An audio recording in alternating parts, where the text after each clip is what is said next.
Our main text is found in 2 Timothy chapter 4, verses 3 to 4, and 2 Timothy chapter 2, verse 50.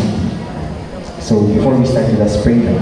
Most gracious and heavenly Father, Lord God, Lord, we thank you, Lord God, for this evening, Lord, na maghihatag, Lord God. Speak to us, Lord God, na maka-learn, Lord God, young people, Lord God, na yung man-learn, Lord God, kami ang nabili na, Lord God. Thank you, Jesus. Amen.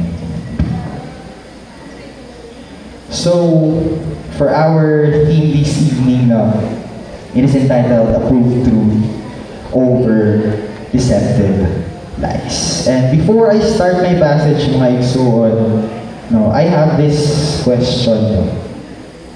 And this question goes like this, that what if what you believe today is leading you in the wrong way?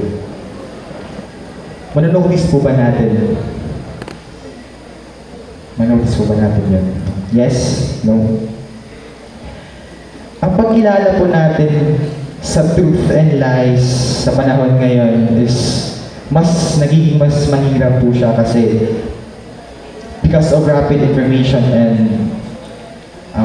rapid change and information overload rather. Do we agree? Yes. And what should we do about this problem?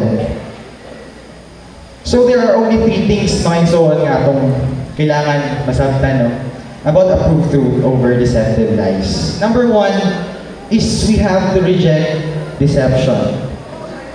In 2 Timothy chapter 4 verse 3, it says here that for the time will come when they will not endure sound doctrine, but after their own lust shall they heap themselves teachers having itching ears. Majority po daw sa mga tao ngayon is ayaw nila sa truth, mga igsoon. And they only wish to do what they want to do. They only wish to hear what they want to hear. And the question is not, what is truth anymore?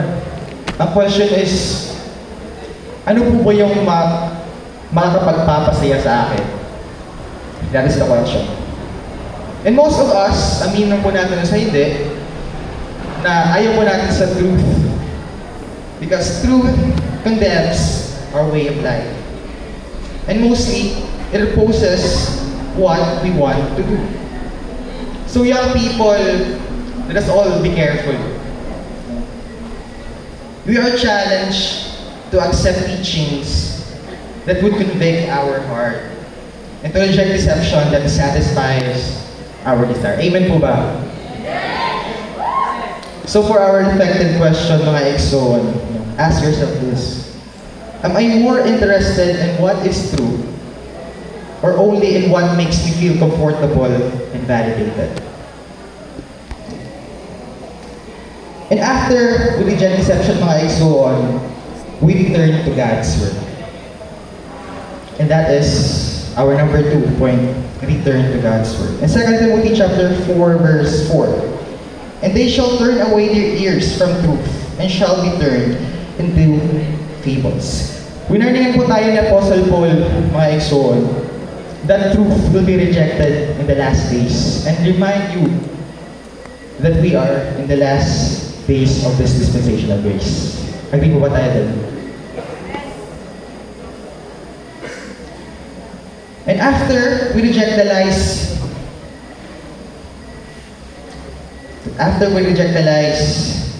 tayo po mga believer mas actively return to God's Word. So, bakit po tayo kailangan maging actively return in God's Word?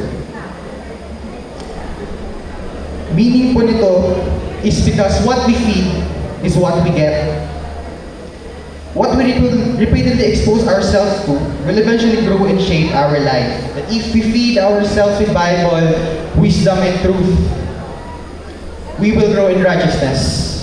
But on the other hand, if we feed it with lies, lust, and negativity, it shapes our behavior negatively. So young people, again, let us all guard our influences because what we consume will eventually control us.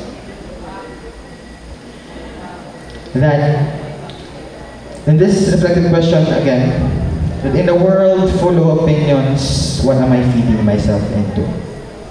And then number 3, we must remain in sound doctrine.